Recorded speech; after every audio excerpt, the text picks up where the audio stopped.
চলচ্চিত্রের সব মানুষরা, আমাদের সবার প্রিয়, সবার ভালোবাসার মানুষ, একাধারে পরিচালক, প্রযোজক, রাজনীতিবিদ এবং আমার প্রিয় সংগঠন বাংলাদেশ চলচ্চিত্র শিল্পী সমিতির একজন সদস্য, আমাদের সবার প্রিয় হেলাল খান ভাইকে মঞ্চে আসার জন্য অনুরোধ করব।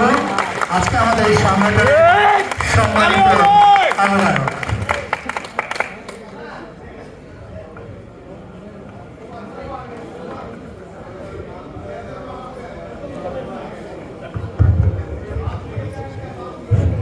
বিসমিল্লাহির রহমানির রহিম। আমার প্রিয় চলচ্চিত্রের মানুষ, 19টি সংগঠন আমাদের চলচ্চিত্রে আছে। এই সংগঠনের সকল নেতৃবৃন্দ উপস্থিত আছেন। আমার প্রিয় অনেক প্রবীণ চলচ্চিত্রের চলচ্চিত্রের পুরোধা এবং অনেক নতুন প্রজন্মের লোক, নবীন প্রবীণ মিলে আমরা সবাই এসেছি। আমরা চলচ্চিত্রকে ভালোবাসি বলে আমাদের দুর্দিনে আমরা সবাই একত্রিত হয়েছি।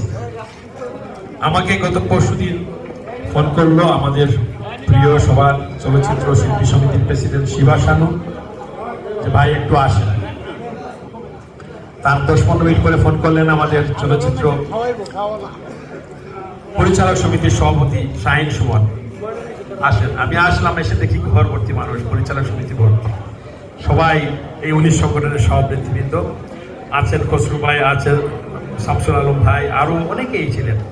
তো তখন ওই হঠাৎ করে তারা আমার নাম উচ্চারণ করলেন যে আমরা সবাই সিদ্ধান্ত নিয়েছি যে আপনাকে আমরা নেতৃত্বে রাখতে চাই, আমরা একটা প্রার্থিতা অতিক্রম করছি, আপনি একটু হাত ধরবেন। আমি না বলছিলাম, পরবর্তীতে চিন্তা করলাম সবাই যেহেতু বলছে তাহলে করি, কারণ আমিও তো চলচ্চিত্র ভালোবাসি।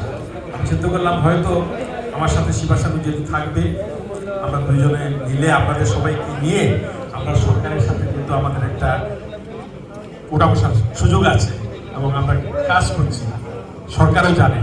আজকে সকালে আমাকে আমাদের মাননীয় প্রধানমন্ত্রী যে প্রেস সচিব উনি ফোন করেছিলেন, ফোন করে বলেছেন, আমার কাছ থেকে জানতে চেয়েছিলেন কিছু, উনি ফোন করেছিলেন অন্য কাজে। তো আমি বললাম যে আমাদের একটা আজকের যে অনুষ্ঠান হবে, আমাদের একটা 19 সংগঠনের ইয়ে হচ্ছে। বলে হ্যাঁ, আমি পত্রিকায় দেখেছি আপনাকে নাকি আহ্বান করা হয়েছে। বললাম হ্যাঁ। বলে যে আপনি তো শুধু চলচ্চিত্রের নেতা না, আপনি পুরো সংস্কৃতি জগতের নেতা, সেভাবেই আপনাকে মূল্যায়ন করেন আমাদের প্রধানমন্ত্রী। তো আপনি যেহেতু সেখানে যাচ্ছেন, ওনার সালাম জানাবেন। আমাদের প্রধানমন্ত্রী আপনাদেরকে সালাম জানিয়েছেন, তার সালাম গ্রহণ করেন এবং তিনি নির্দেশনা দিয়েছেন, যে জন্য উনি ফোন করেছেন আমাকে, আমাদের সকল সংস্কৃতির মানুষ যারা আছেন, আমরা সকল সংস্কৃতির মানুষ, চলচ্চিত্র আপনারা যারা এখানে আছেন সবাই, তথা গানের মানুষ, নাচের মানুষ, পাহাড়ি মানুষ, সমতলের মানুষ, যারা সংস্কৃতির সাথে জড়িত আছে, বাউল শিল্পী, যাত্রা শিল্পী, সবাইকে নিয়ে আমরা আমাকে বসতে বলেছি। সবাইকে নিয়ে আমরা বসবো। আমরা আমাদের সময় এসেছে আমাদের দাবি দেওয়া আদায়ের। ইনশাআল্লাহ আমরা যাকে পেয়েছি প্রধানমন্ত্রী, আমাদের চলচ্চিত্রের মানুষ, মৃত্যুর সময় মানুষের হাতে হাত পাততে হবে না, পয়সার জন্য কষ্ট করতে হবে না, সেভাবেই তিনি চান আমরা দাঁড়িয়ে যাই। সেই লক্ষ্যে তিনি কাজ করছেন। তার নির্দেশনা আছে, তিনি ক্রীড়া পছন্দ করেন, খেলাধুলা পছন্দ করেন, তিনি আমাদের নাটক, সিনেমা, গান সব কিছু পছন্দ করেন। অত্যন্ত সংস্কৃতিমনা মানুষ। তিনি চান বাংলাদেশে কোনো কাঙ্গালি নাম বলেছেন আমাকে, তো কাঙ্গালি সোফিয়া কেন স্বাস্থ্যের তার চিকিৎসার জন্য তার মানুষের কাছে হাত পাততে হবে, সেটা আমি চাই না। বাংলাদেশে কোনো শিল্পী চিকিৎসার অভাবে, পয়সার অভাবে যেন কখনো মৃত্যু তার না হয় তিনি বলেছেন। তিনি বলেছেন আব্দুর রহমান বয়াতি কেন মানুষের কাছে হাত পাততে হয়েছিল। তিনি বলেছেন সাবিনা ইয়াসমিনের মতো একজন এত বড় শিল্পী ক্যান্সার রোগে আক্রান্ত হয়ে তার হিমশিম খেয়েছিল চিকিৎসার জন্য। এগুলো কেন হবে?